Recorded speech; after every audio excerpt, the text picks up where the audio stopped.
Why is it useless? Because the means are limited in themselves. Okay, the means are limited. And by the way, the people who employ those means know that they're limited. One of the first things they taught us in that course is the 6 ways in which empiric process doesn't work. And then we proceeded to use it for the rest of the semester. These are the 6 ways in which empiric process is useless, so now let's go ahead and use it. And what's the other thing? What's the other reason why? It's not based on evidence. If you say maybe, that means I don't know. Well, it is based on evidence, but the problem, one of the problems with empiric knowledge is that evidence itself doesn't suggest any particular interpretation about that evidence. And it's not really evidence. Evidence doesn't do anything. It's how you, it's a story you tell about the evidence. Another reason is that no one ever tells you if you're getting close. You know that children's game where they hide something and you're going around looking and someone says you're getting hotter. Didn't you ever play that game? You're getting colder. So as you're guessing, there's no voice from the sky saying, you're getting warmer. You know, how do you know if you hit upon something that's true? You have no way of knowing. Yeah? Sometimes progress is defined by the ability to defeat a previous argument and then start again from something new. Yeah, to defeat it, that's right. That's how they define progress. And of course, that's said in the Mahabharata, and also Thomas Kuhn, who wrote the book The Structure of Scientific Revolutions, which I highly recommend to any of you who want to study what is the process of empiric knowledge and what's wrong with it. It's difficult. You really need to have a study guide to go along with it. But he talks about the fact that scientists basically see the evidence in the world. They create some story about the evidence. That becomes their paradigm. He was the first person to really popularize the use of the word paradigm. That becomes their paradigm. Then that paradigm becomes a lens through which they see all the evidence of the world. But there are certain anomalies that are outside of that paradigm. And what the scientists do when the prevailing paradigm is in vogue is they either discount those anomalies or they try to explain it, they try to kind of squeeze it into the paradigm. Now, if there become enough anomalies that they can't do that, then they have a paradigm shift. Now, the paradigm shift does not take the paradigm and expand it. That's the way that we were presented as a child, the way it works. You know, well, it kind of expands it, and then there's more anomalies, and pretty soon their scientific explanation includes all of reality. No, it doesn't do that at all, because the paradigm can't explain those anomalies by definition.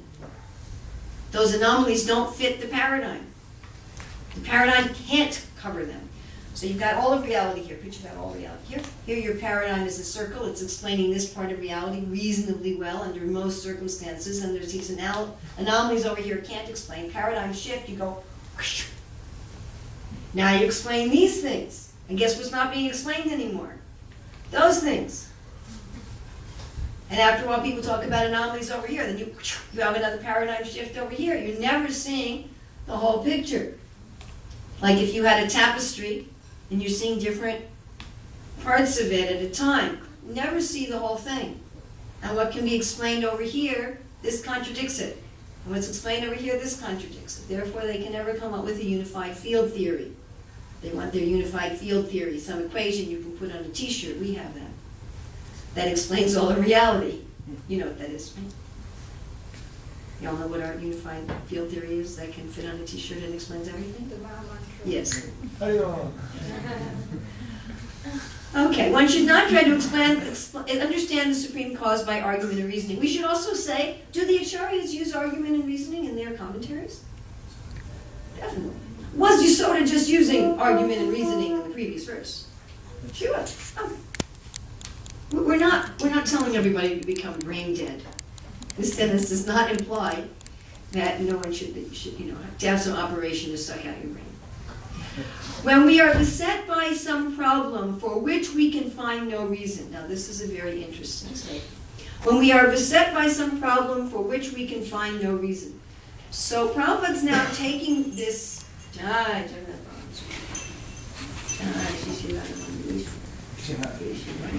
Over them. So the implication here is there are some problems for which we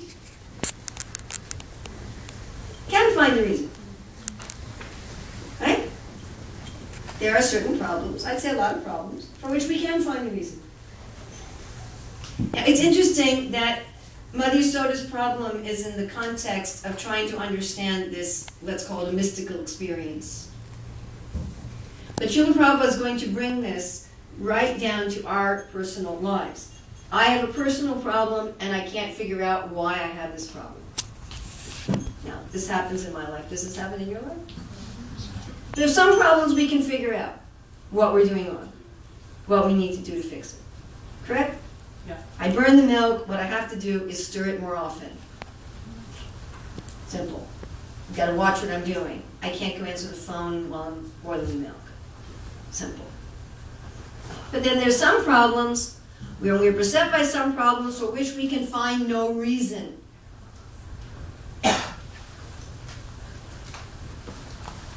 There is no alternative but to surrender to the Supreme Lord and offer Him our respectful obeisances. Of course, obviously, there are other alternatives, but there's no other sane or reasonable alternative. Then our position will be secure. So read that again. When we are beset by some problem for which we can find no reason, there is no alternative than to surrender to the Supreme Lord and offer Him our respectful obeisances. Then our position will be secure. This was the means adopted in this instance also by Mother Yashoda. Whatever happens, the original cause is the Supreme Personality of Godhead, Sarvakarna Karnam. When the immediate cause cannot be ascertained, let us simply offer obeisances at the lotus feet of the Lord. So Prabhupada's saying here, we have a problem and we can't figure out the Solution. no Cause. cause. Of course, if